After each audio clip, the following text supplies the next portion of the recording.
You are listening to the Disney Dream Girls, an unofficial Disney Theme Parks podcast. And this is show number 476 for Sunday, the 22nd of October, 2023. Where dreams begin. Hello and welcome to this week's Disney Dream Girls. My name is Michelle Young, and together with my jolly good chum Jane Phipps, we are your guides to the place where dreams begin. Hello there, Miss Phipps. Hello there, Ms. Young. How are we this week? I can't believe you just said it's the 22nd of October. That feels like October's just flown by. I know. And the fact that I don't have to work for the next week is just utterly decadently fabulous. Yeah, you're really confusing me because you're off next week, but my old work colleagues where I am, they've got another week to work, so it proper confused me when you said you were off. when you told me you were off next week, I had to double check my calendar. Got me all very confused. Oh, don't. For a minute there, I'm going to have to double check my calendar. I'm now panicking. Yeah, but this is the joy of the UK, isn't it? We all take holidays at different times. Yeah. And we like to confuse people with times going forward, time falling back, Mother's Day, Father's Day, all on different days. It's nearly time for that, isn't it? Falling backwards with the clocks. It is. Crikey. Tick tock, tick tock, tick tock. That means I will be even closer or even further away, not quite sure, to our lovely friends over in the US of A. Anyway, Janie. Yes. Few things to crack on with before we hit the news. Okay. I would like to announce the wonderful prize winner. If you remember, a few weeks ago, we were offering an unofficial guide to Disneyland, and the very lucky recipient is the Wells family. So, Vicky, I will be posting the book on its way to you in the next day or so. Yay, well done, Vicky. I like giving things away because we all have seen their very exciting posts about their monster trip they are planning next year. It sounds utterly amazing. Very excited for you guys seeing Disneyland for the very first time. Oh my word, you are just going to have an amazing time. Definitely. The next bit of information we are going to share is that I'm coming to see you. You are, yay. Very excited. I am on my travels. I am going down all the way to the outskirts of London to see the lovely Caroline. And I am going to go and visit, very excited because I've never been, Windsor Castle. Have you not been? Ah, okay. Well, I've seen outside. Yeah, a bit of royalty going on, yeah. Yeah, because it's so darn expensive to get in. As a lot of these things are, yes. I was very lucky I got a freebie because... Oh, wow. While I have my Ministry of Defence ID, I can get in for a military discount, which is nothing. Nice. Take advantage of that. I absolutely will be. So I will be having a little look round Charles's one of Charles's London abodes, and very excited, and can't wait to see some of the wonderful treasures in store for me at Windsor. Nice. And then on the way back, I'm calling in on you, and hopefully, if you agree to it, fingers crossed, we can possibly fit in a Primark visit on the Tuesday. Oh, maybe, we've got two to choose from around here, Michelle, as well. So, we could be sport for choice. Well, I need a Disney jumper for Tomster and myself because we're going to Walt Disney World for Christmas, just before Christmas, and is agreed, can't believe this, to wear an identical jumper to me. Wow. But when I looked on the Disney website and realised it was £70 for one jumper, I thought, do you know what, I'm going to go to Primark. Yeah, I must admit, I have got the Spirit jersey, but I took advantage. Disney very kindly sent me 20% off, and free postal packaging, so it was rude not to take advantage of it. Yes, but still, 50 odd quid, Jane, it's still a lot of money. It and if still I is a lot of money. So I thought I will see what Christmas delights a big Primark has got to offer, and who better to help me than yourself? Yeah, and you know what? I'll have just a slight little aside. I do my grocery shopping in a little supermarket quite close to where I live. It begins with an L and ends in an L. And I know one of the cashiers there quite well because she recognises me. I think my Disney might give me away a little bit. And we often have little conversations about life in general. Anyway, she stopped me the other day and she went, I was in Primark and I thought of you. Aww. I went, did you know? I said, was there some Disney clothes by any chance? She said, oh, she said, there was these amazing jackets and I thought of you straight away. So there you go. I can't even go grocery shopping without somebody informing me about Disney. Fantastic stuff.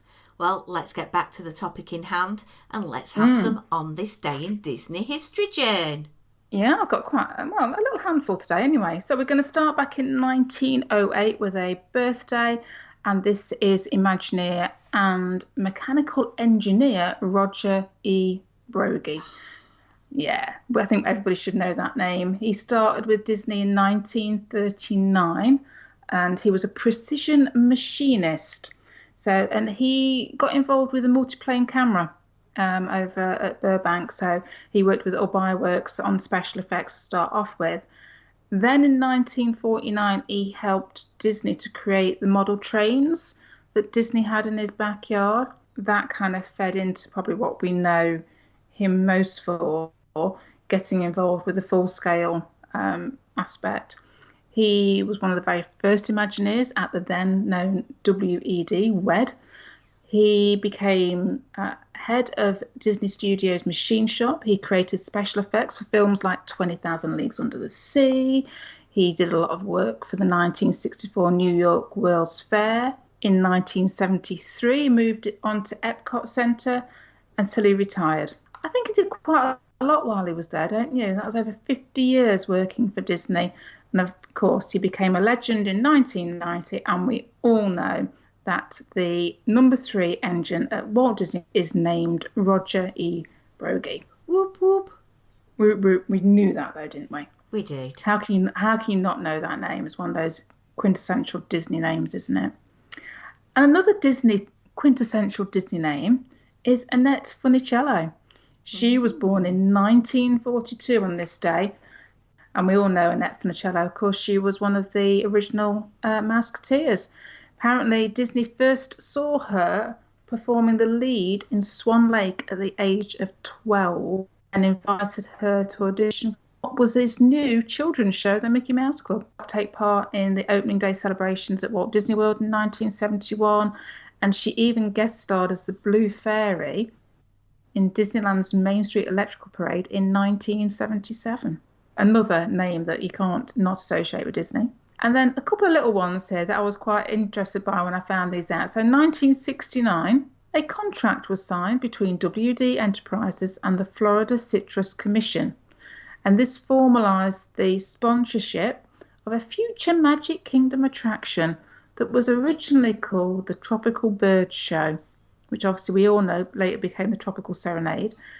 What surprised me was it cost $3 million. And I thought that's a lot of money back in 1969. Oh, no.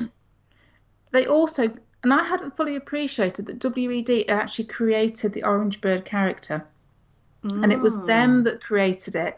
And it was their quote to be the friendly face of Florida sunshine and fresh squeezed Florida orange juice. I thought it was quite a symbiotic relationship there, actually both helping each other out with helping to sponsor a pavilion and then in return creating that mascot for them. And look how long the mascot has stayed in popular culture with Disney fans. Yeah, to the point that I have it tattooed on my upper arm. There you go. I don't have a tattoo, but I have a couple of Spirit jerseys. You do indeed, don't you? Yeah. I might want one of those off you. Anyway, no, we'll move on. Then in 1997, I had to mention this because this was when the Orlando Sentinel reported that Walt Disney World had revealed plans to close Mr. Toad's Wild Ride. Oh, Janie, you still not got over it, have you, babe? No, I haven't. I mean, don't get me wrong. I mean, 100 Acre Woods with Pooh and his friends is quite cute and I quite like it and I will ride it. But it ain't Mr. Toad. You know. I know I can go to Disneyland, but it's not the same, is it, love? It's just not the same. No. We have, you know, we're allowed to miss things, aren't we? We are indeed. We are. Well, I've got a wonderful segue now into getting you back to the magic. Oh, go on then. I was doing a bit of listening to another podcast, and they were talking about how they do little exercises where they see if they could get a Disney trip for under a set amount of money. So I thought, well, Okay. I wonder how much it would be to just book a week in a Disney hotel to get you, as in you and your beloved husband, a touch of Disney Christmas this coming December. Oh, okay. So I kind of avoided the first couple of days of the Christmas offering of Festival of the Holidays because I thought it'd be full of a vloggerati. So I've got a date of 26th of November for 7 nights, and I did a little bit of a search on the old Walt Disney World website in the UK because in the UK the way that things are priced sometimes work out cheaper than in the USA. But sometimes it's cheaper to book via a USA agent because if an offer comes out, they apply it to your deal. And also, you don't have to pay for a lot of these American travel agencies until you check in as well. So there's lots of benefits. So it's always a top tip of mine is get your price in the UK from your UK travel agent or direct from the website yourself. Or then get a price from an American travel agent and compare the prices to see what works out the best, what's the best perk for you.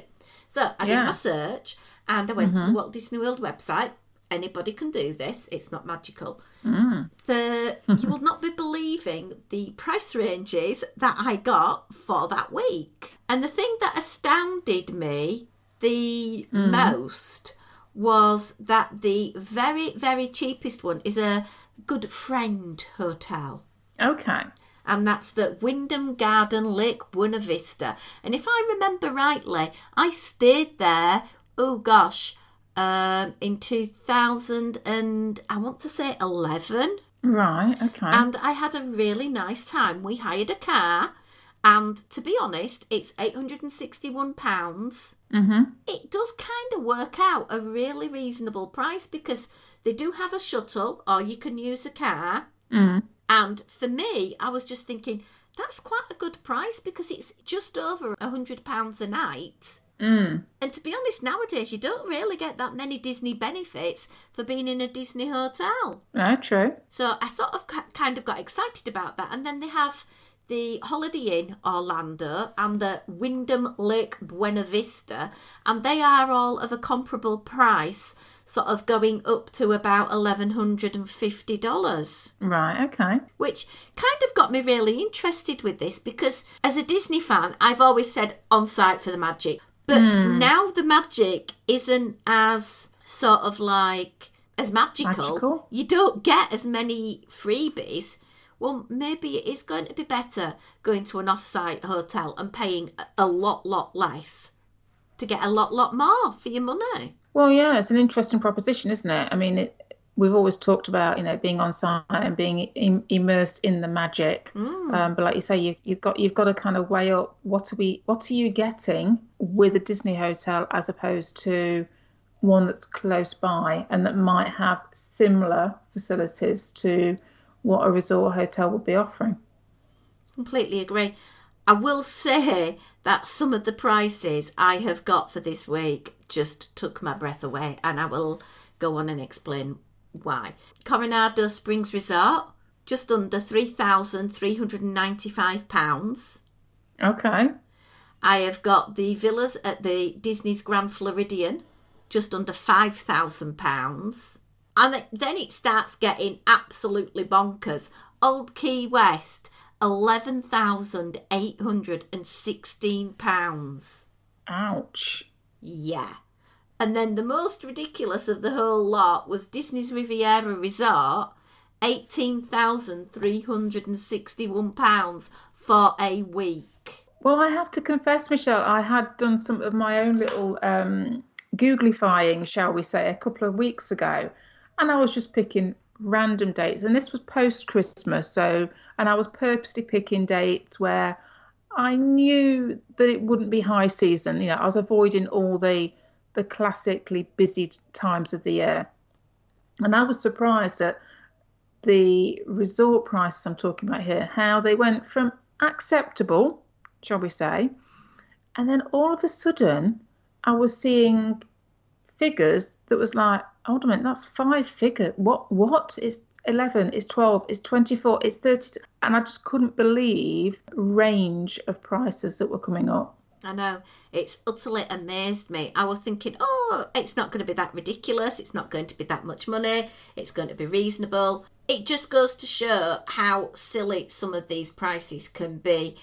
I know it's short notice. We know in the UK we tend to book our trips in advance. So there it is, guys.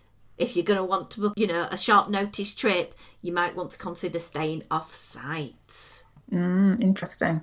I got to that special moment this week where I was 60 days from my trip. Wow, that's come around quick. I've got some ADRs booked. Oh, what have you got booked, Michelle? I sadly haven't got Kona Cafe because there was no availability. So we will be going for breakfast one day at Steakhouse 71, which is, nice.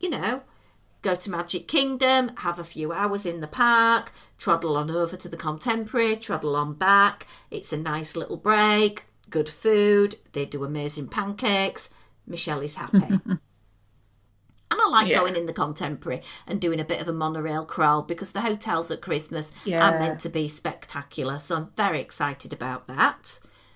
A non-negotiable of every Disney fan's trip for me has to be beaches and cream. It's got to be done. And when you're staying in an Epcot resort, like I will be, it's so convenient to go to because I could go back to the hotel, refresh, go and have food, nip to Epcot for the evening. Just round the corner.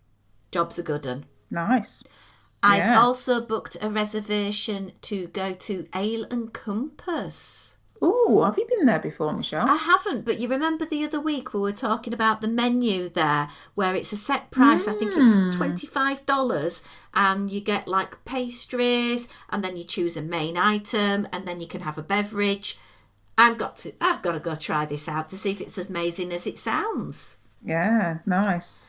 The other one, and it's that proverbial place I have booked the last 2 trips and cancelled the last 2 trips. Will 2023 December be the time Michelle gets in the magical lift in the Space 220 restaurant? Oh, fingers crossed. Fingers crossed I don't end up saying, nah, I'm not going. Maybe it's because I've got Tom going, because all of this sort of space theming he'll be happy with. I have been a little bit savvy because nothing on the actual restaurant menu is sort of like screaming to me, Michelle, you can't afford it, don't go there. So I thought, well, if we go to the Diners Lounge, I could get something a little bit more affordable. Oh, okay, yeah, nice idea. Tom's already told me he's having the chicken on waffle, which is fried chicken, smoked bacon and roasted corn waffle with a spiced coleslaw and bourbon maple glaze. He is very excited about that. However, there is nothing on that menu with my current medical situation I could eat and it actually stay where it should be. So I think I will be doing something of a bit of an alcoholic route instead. Seems it is a lounge. Oh, well, yeah, it would be rude not to then, wouldn't it? I think it would be. And there is a fair big range of different type of alcoholic beverages, but because we all know Illuminations was my utter favourite evening spectacular at Epcot, I'll be having the Illumination, which is Bacardi, Malibu, passion fruit, blood orange, pineapple, lime sour, passion fruit boba balls, $18, yummy yummy in my tummy. So I'm very excited about that. I can't think of anything else that I've booked, but we've got plans again to go to the Tambu Lounge so we can get the amazing bread pudding without paying for Ohana. We've got that one, and then we've got the Festival of the Holidays food booths at Epcot to go and visit.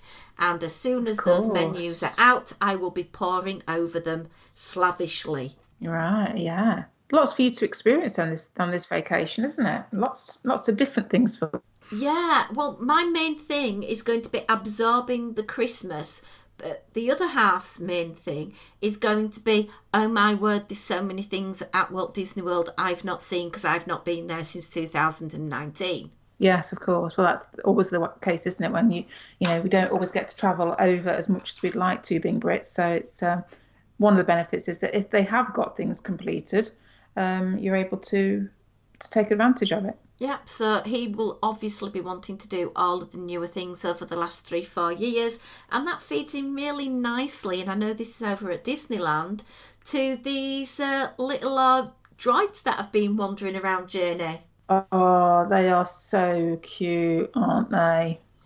What are they They called? BD ones or whatever they Yeah, are? BD1 style free roaming droids, and they've been spotted over at Galaxy's Edge just in Disneyland, and they operate very similarly to what we saw at Disneyland Paris with their version of Push, the trash can.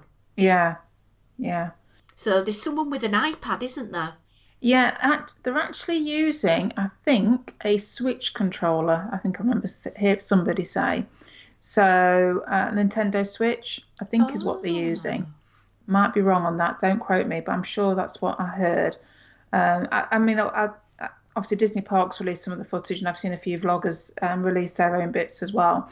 I did think that behind the scenes, the little build up, the Disney Parks released some of their test footage from inside Mm. places was amazing, and watching the evolution and the fact that it can be knocked into or walking on uneven ground, and I think the one bit where like a rug was pulled out from underneath it and it still keeps stable.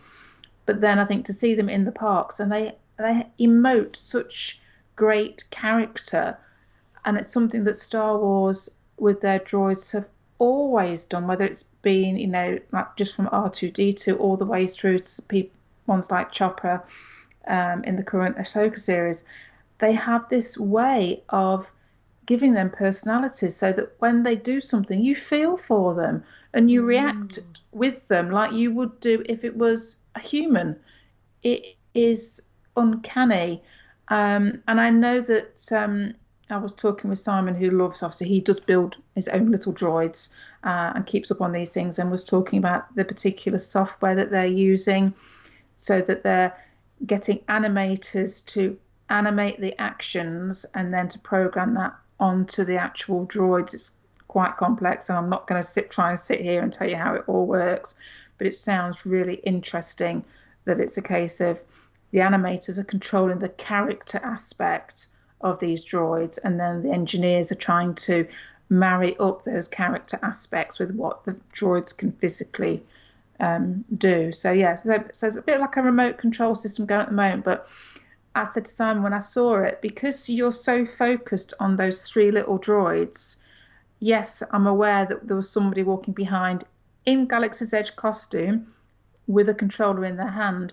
But I think because you're looking at the droids so much, it doesn't matter that they're there. Does that make sense? No, I know what you mean. I know what you mean. And I do believe that the Imagineering department are working full out on developing whole ranges of different types of robotic systems that they can bring into the park to enhance the park experience. So very exciting and very sort of Galaxy Edge come Tomorrowland tech.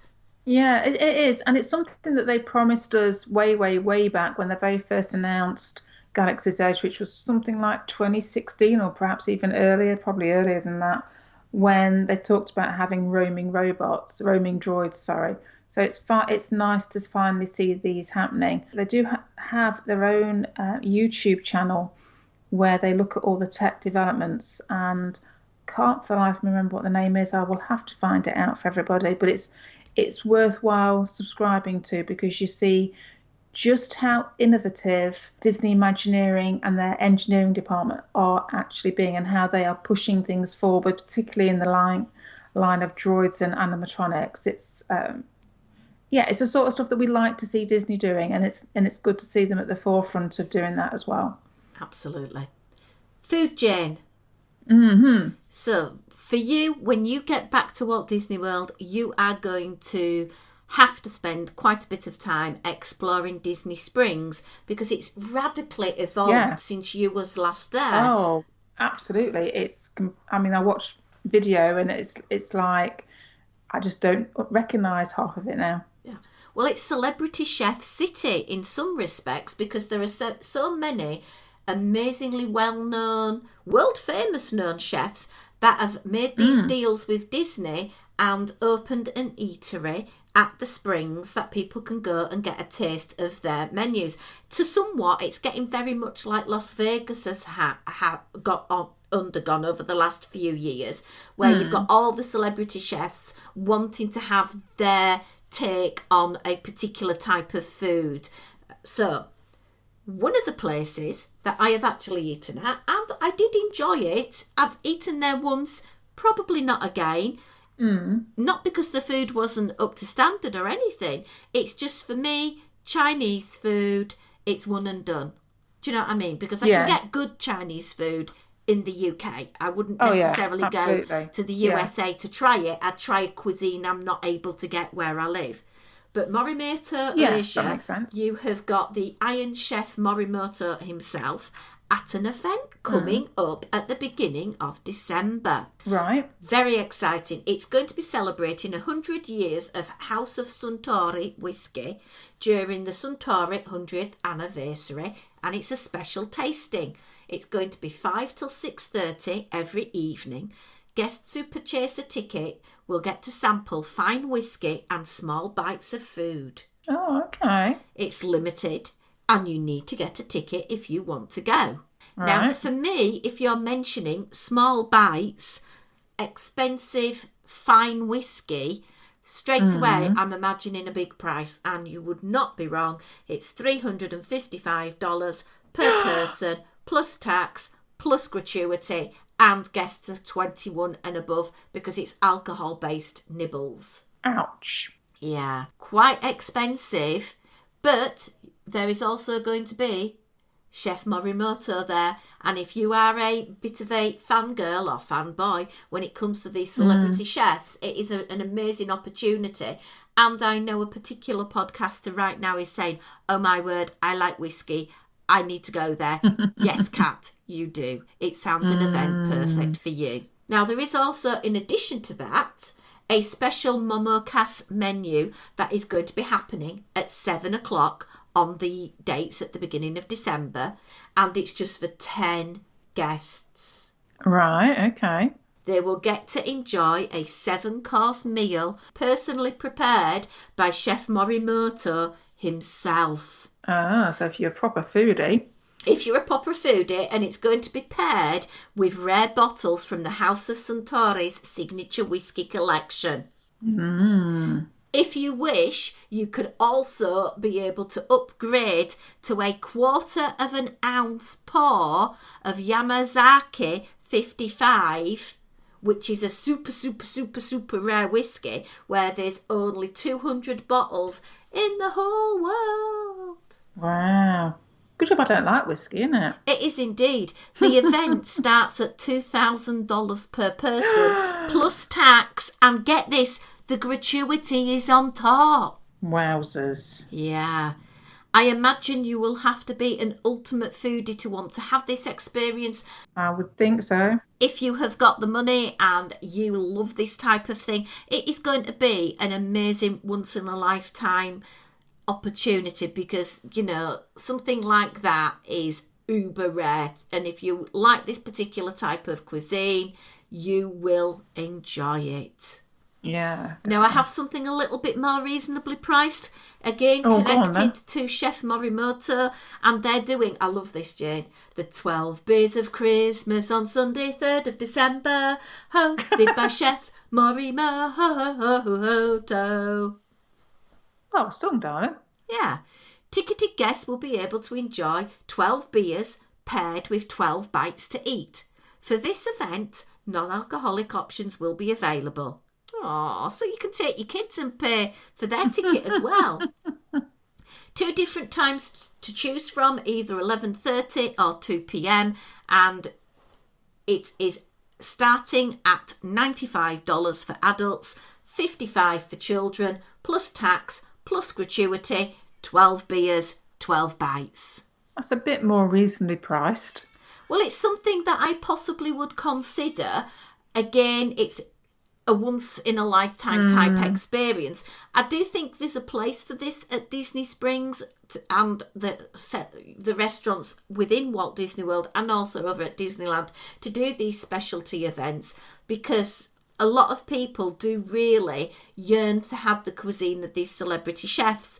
You know, our lovely friend Marla Chan is a massive fan of Gordon Ramsay, and she absolutely adores his particular sticky toffee pudding. And for her to go to an event where she might get to meet the man himself, have a burger, and then the dessert, maybe get a photo, get an autograph or something, you know, that would have a price point that most people would sort of think, what would be acceptable? So again, it sounds very exciting. Yeah.